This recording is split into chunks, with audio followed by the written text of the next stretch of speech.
A fifth of Patron and a blender, baby. Slipping on a swimsuit is overrated. We don't need a beach to get a half naked. Life's too short, let's not waste it. Cause paradise is wherever we make it.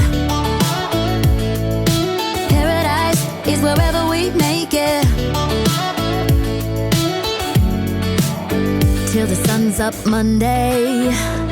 We'll tell our phones. நடிகர் ரவிமோகனுடைய மாமியார் சுஜாதா தன்னுடைய மகளுக்கும் தன்னுடைய பேர பிள்ளைங்களுக்கும் ரவிமோகன் செய்ய வேண்டிய கடமையை செய்யறதுக்கு மறுக்கிறாரு. எந்த தாயும் தன்னுடைய மகளுடைய வாழ்க்கை கெட்டு போகணும்னு நினைக்க மாட்டா. ஆர்த்தி அவர் கூட வாழணும்னு தான் நினைக்கிறா. பசங்களை அவர் பார்த்துக்கணும்னு தான் நாங்களும் நினைக்கிறோம். அவரு தான் பசங்களை பார்க்காம புறக்கணிக்கிறாரு. ஆரவுக்கு கூட 17 வயசாவது. அவனும் லண்டன்ல போய் படிக்க போறான்.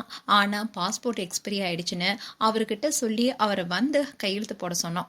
ஆனா ஆரவோ பாஸ்போர்ட் ஆஃபீஸ்ல 6 மணி நேரமா அவருக்காக வெயிட் பண்ணான். ஆனா அப்ப கூட ரவிமோகன் பக்கமா மெசேஜ் அனுப்பினாரே தவிர அந்த பையனுக்காக அவர் வரவே இல்லை. இப்படி அவரு தான் பசங்க மேல அன்பே இல்லாம இருக்காருன்னு பல குற்றச்சாட்டுகளை சொல்லியிருந்தாங்க. இப்படி இருக்க சொல்லதான் ரவிமோகன் ஒரு போஸ்டர் ஷேர் பண்ணியிருந்தாரு. எனக்கும் ரொம்பவே நெருக்கமா இருக்கவங்களுக்கும் ஹாப்பி ஃப்ரெண்ட்ஷிப் டே. உண்மையான நண்பர்கள் மாதிரி என் கூட நின்று இருக்கீங்க. சிலர் தொடர்ந்து நீதிமன்ற அவமதிப்பு செயலை ஈடுபட்டு வராங்கல்ல, அதுதான் துரதிருஷ்டவசமானது. என்னை பொறுத்த வரைக்கும் ஒரு விஷயத்தை தெளிவுபடுத்த விரும்புகிறேன். நான் உயிரோட இருக்கிற வரைக்கும் நாங்கள் 4 பேரும் இனி ஒரே அறையில் இருக்க போகிறதில்ல. மகிழ்ச்சியாக இருங்க, உங்கள் நண்பர்களை கவனமாக தேர்வு செய்யுங்கன்னு போஸ்ட் போட்டிருந்தாரு. இதை தொடர்ந்து இப்போ ரொம்பவே உற்சாகமாக ஒரு டான்ஸ் பண்ணி கூடவே ஒரு போஸ்டும் போட்டிருக்காரு.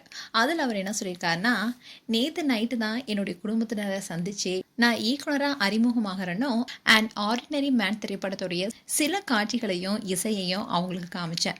இந்த படத்தை என்னுடைய முழு மனசோட உருவாக்கியிருக்கேன். இது விரைவில் வெளியாக இருக்க அதை பார்த்து என்னுடைய குடும்பத்தினர் என்னை உற்சாகப்படுத்தின விதம், குறிப்பா அப்பா என்னை பாராட்டி ஆதரிச்சது எனக்கு ரொம்பவே மகிழ்ச்சியை கொடுத்தது. உலகத்தில் இருக்கிற ஒவ்வொரு குழந்தைக்கும் அவங்களுடைய பெற்றோரிடமிருந்து இப்படிப்பட்ட அன்பும் ஆதரவும் கிடைக்கணுங்கிறது தான் என்னோட பிரார்த்தனை. கடவுள் நம்ம பக்கம் இருந்து வெற்றியை தராரு என்பதுக்காக நன்றியுடன் இருக்கிறேன்னு போஸ்ட் போட்டிருந்தாரு. இந்த போஸ்ட் ஆனது அவருடைய படத்துக்காக மட்டும் கிடையாது. ஏன்னா பசங்களை பார்க்கறதுக்கு கோர்ட்டும் அனுமதிச்சிட்டாங்க. அதே மாதிரி மாசம் 3 லட்சம் ரூபாய் ஆர்த்தி ரவிக்கு வழங்கவும் நீதிமன்றம் உத்தரவிட்டிருந்தாங்க. இதனால இவருக்கு சாதகமா பல விஷயங்களை வெற்றி கிடைச்சிட்டு வரதுனால ரொம்பவே எமோஷனலா டான்ஸ் பண்ணி அதை ஷேர் பண்ணியிருக்காரு. அண்ட் இதை பார்த்த ஃபேன்ஸ் எல்லாருமே ஆர்த்தி வெறுப்பேற்றுறதுக்கு இப்படி இல்லாம டான்ஸ் பண்ணுவாரு, ஓவர் டிப்ரெஷன்ல இருந்தாரோன்னு சில சொல்லிட்டு வராங்க.